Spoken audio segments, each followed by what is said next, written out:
Hey y'all, it's Drea, and I'm here for my well overdue update from having vertical sleeve gastrectomy surgery with Dr. Hamilton at the Bariatric Center of Kansas City. I am 148 weeks out, which is 2 years and 10 months, just in case, you're one of those kind of people, which I'm one of those people, so I don't know what the hell I'm talking about. But 148 weeks, just in case for all those others. I don't know. I don't know. I had to ask Siri how many weeks ago was it, okay? Let's just be real about that. Anyways, so my name is Drea. I'm in Kansas City, Missouri. Kansas City, Missouri side, not Kansas. Yes, there is two of them. Shocker. I know. Google it. It's real. So I will go ahead and get to my stats. Highest recorded weight was 326 pounds. Day of surgery, I was 305. Lowest recorded weight was 158-ish. Did not like the way I looked at that point. Let me just tell you that. Did not like it. Body bounced back to 189-ish pounds. Didn't like that either. So now I'm down to 174.6 as of Saturday. So I lost about 15 pounds of my 30+ pound regain, which is nice. And I'll get into that some other time about how I did it. Let me get more into it. I will just say this now, that you will have a regain.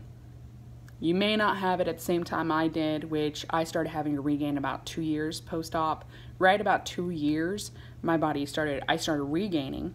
And I started to find out that my body was redistributing itself because, and I've told this before, my boobs were like crepes. Now they're pancakes. They've fluffed up a little bit, but, before then they were just bleh, Yeah, with no bra on, you go from Drea to Dre, real quick. So, yeah. Body started bouncing back a little bit. I got more into weight training. I do that about 3 times a week. I work out 6 days a week. In between weight training, which I do Monday, Wednesday, Friday, I do light cardio or, depending on how I feel, hardcore cardio. I don't really do as much cardio as I used to. I used to go really hard in the gym that way. Don't do it as much as you used to. So with the regain, let me just tell you what I've figured out is that I can now fit in a little bit more food than the half a cup that I used to. If I wanted to, I could do the half cup and eat every 3 hours. Well, I don't really measure my food as much as I used to. So I like to be a normal person and not think when I'm going out to eat with friends that, yeah, let me go ahead and measure this out. I eat until I feel full. Okay, I don't eyeball it and be like, oh, that's a half cup, let me go ahead and eat that, or separate it, because that's not what I try. I want to live as normal as possible, and that to me just doesn't seem normal, even though I should be trying to watch what I eat. So the regain, what I found out is that I was still sticking to my 3-hour principle, but eating more.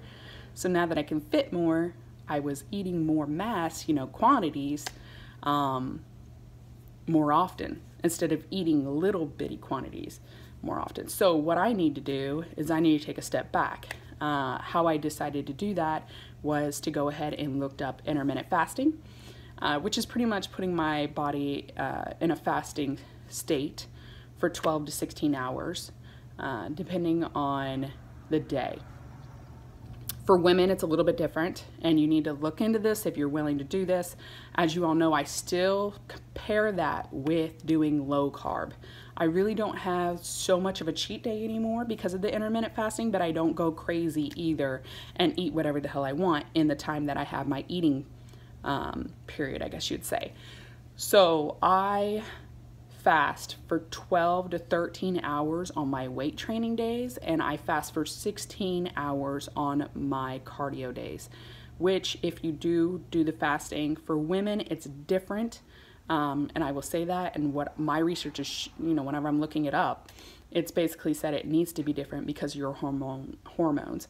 So one of the things that downside is that it could actually mess with your menstrual cycle.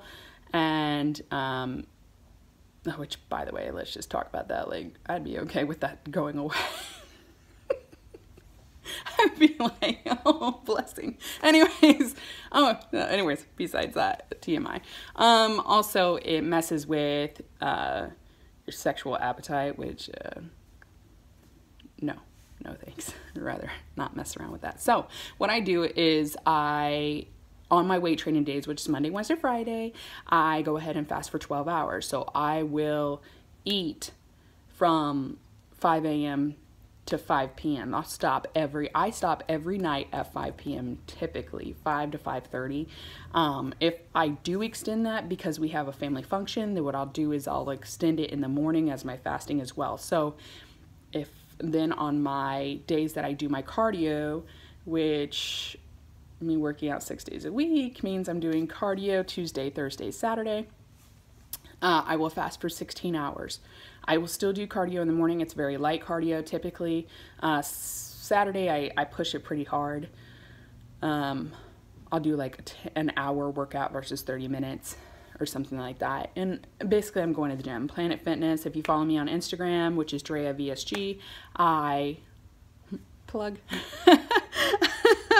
I'm such a dork. Like in my head, I'm like, oh, Drea, you just plug this shit out there. So anyways, what I'll do is I will go to the gym first thing in the morning, and then I won't eat until 9 a.m.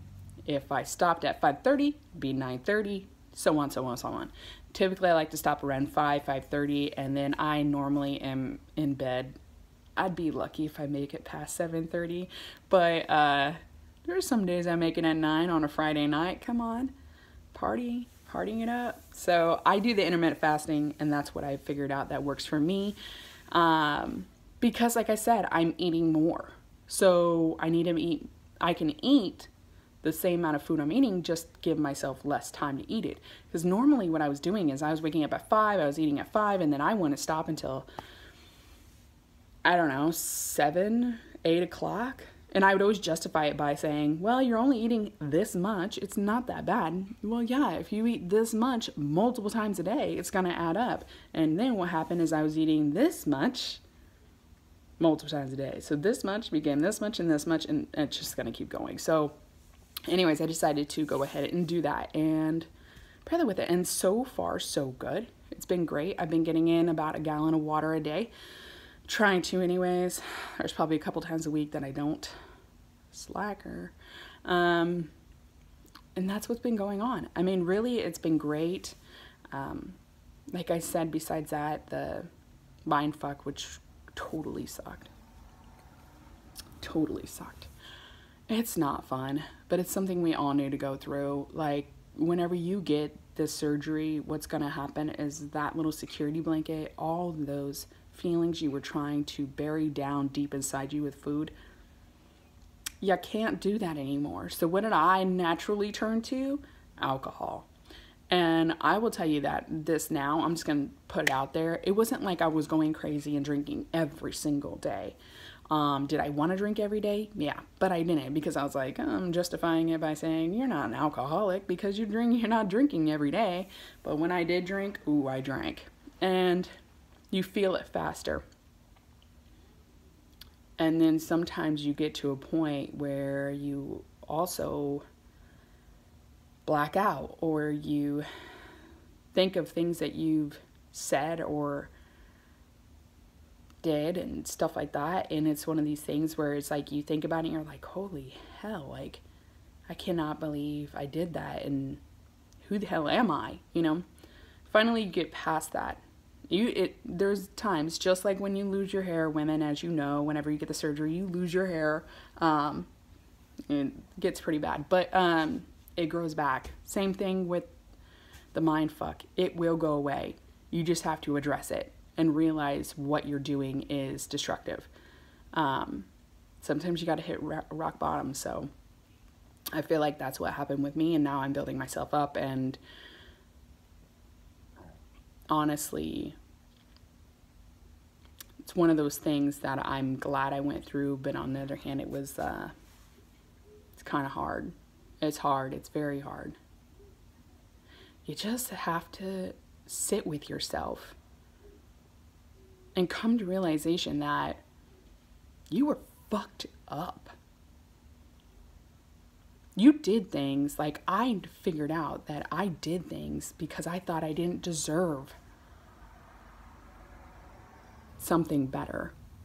I did it because I didn't love myself enough. I did it because I thought that that's what I wanted at the time. I did it to mask my depression. That's what I did. Everybody's gonna go through it. It's gonna happen. And I'm sorry. I'm sorry that it's not all rainbows and butterflies after you have surgery, and you will continue to struggle with your weight. AKA, you guess what? I'm now one of those people that's like, ooh, I just want to lose 10 pounds. You know those people you want to punch in the throat? That's me. Please don't punch me. Please. I get it. But there'll be a regain. There'll be a mind fuck. You'll figure out yourself. You'll start loving yourself again. And then you got to really reevaluate your life and what you want and what you need, what you deserve in this life. Because I'll be honest with you, you deserve the very best. You are worthy of happiness. You know, you deserve that. So, anyways, meh. No, this has gone on for way too long.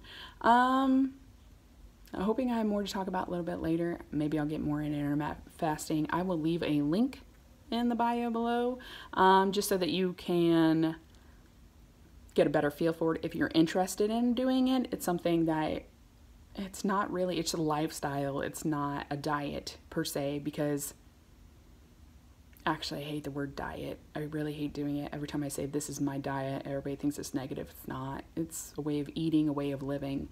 It's a lifestyle change. So anyways, I hope you all are doing great. I'm catching up on videos and trying to do that and be there for you all as much as I can, as much as I am emotionally capable of at this time.